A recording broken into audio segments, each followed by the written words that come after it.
Want to know why? Ask how. Howard, the humongous. America has been seduced into the politics of delusion. Donald Trump went to North Korea and came home with precisely the agreement that Kim Jong-un wanted, not the agreement Donald Trump wanted.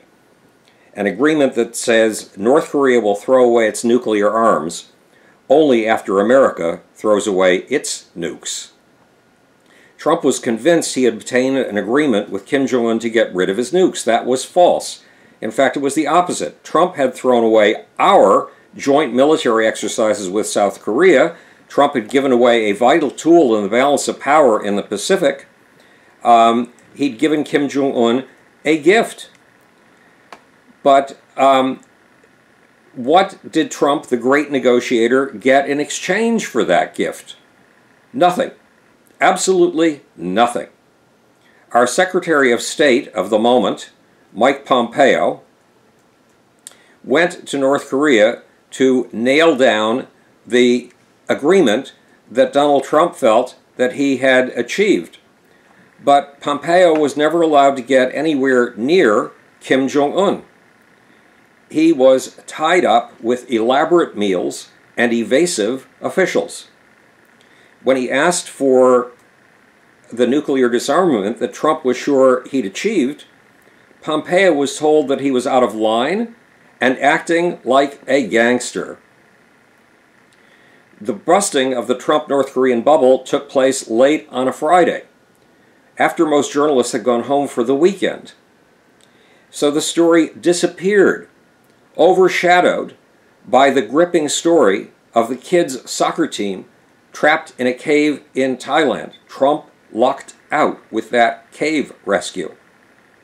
And by Monday, Trump had convinced himself that he had actually won the North Korea's nuclear program, won the end of North Korea's nuclear program. Bear with me here. Despite the ineptitude of Mike Pompeo. Why was Trump convinced he had worked magic? He believes he has a supernormal power. The persuasive charm that he has prepared himself for all of his life. It was that supernormal charm that wrung concessions from the North Korean dictator. Sorry, Pompeo just doesn't have that supernormal power. I mean, let's be honest. Donald Trump is one of a kind, a stable genius. And Pompeo is just an ordinary human. No wonder Pompeo couldn't pull it off.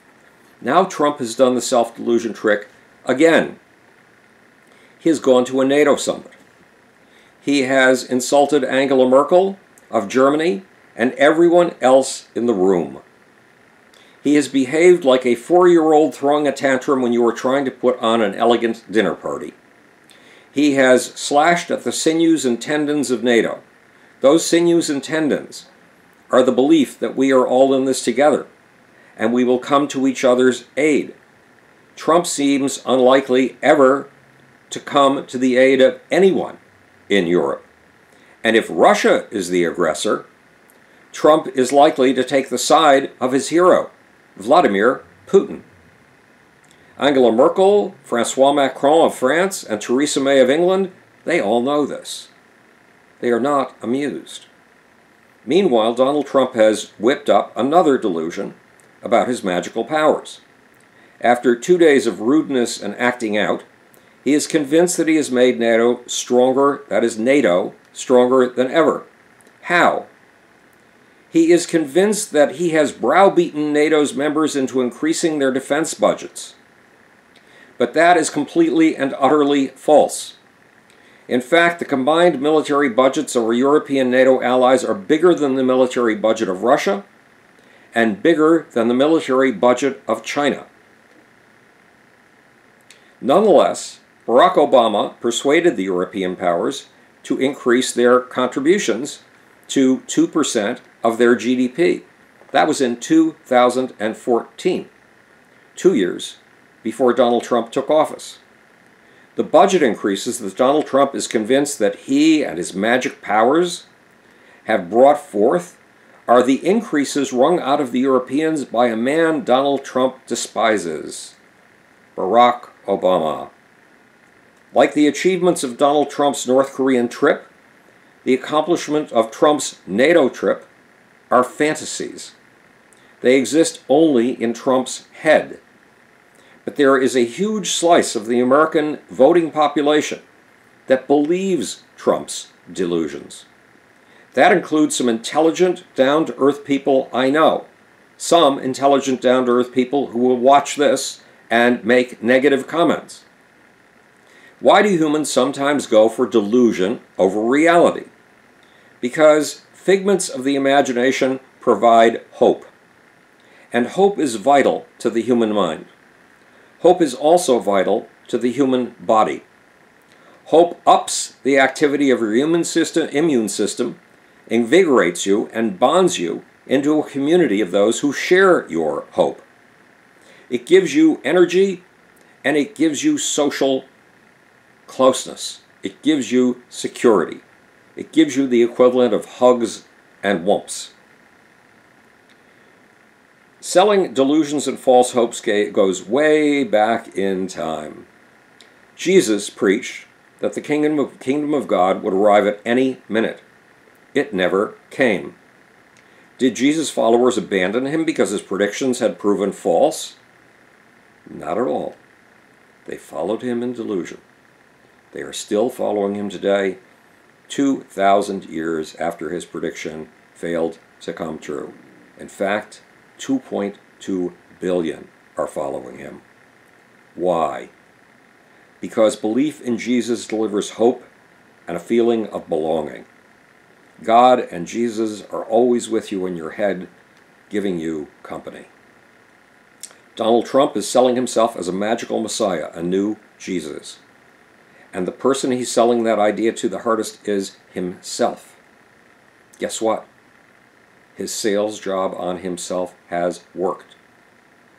He's been able to concoct one delusion after another and to convince himself that his delusions are the truth. But the greatest delusion will take place Monday in Helsinki, when Donald Trump goes to kiss the ring of the man from whom he wants acceptance most, the God the Father to his Jesus. That God the Father is Vladimir Putin. Trump will cringe and scrape and bow, and his voice will go up into a high range, and he will eerily present what he thinks are his accomplishments to Putin. He will hope for approval. And Putin will approve. Why? Because Donald Trump has delivered Putin's highest goals: the loss of unity in America and the destruction of the Western alliance, the destruction of a united free world, the destruction of Putin's greatest enemy. The nations to which Trump is delivering the reality of salvation, the hard and fast reality, are not North America, South Korea, and Europe. The nations to which he is delivering the reality of salvation are Russia and China. This is Howard the Humongous, speaking to you from the future. It's your job and my job to make. Or, want to know why? Ask how. And now for that sleazy, slimy, seditious, oh my God, it's really hard to find, little off button.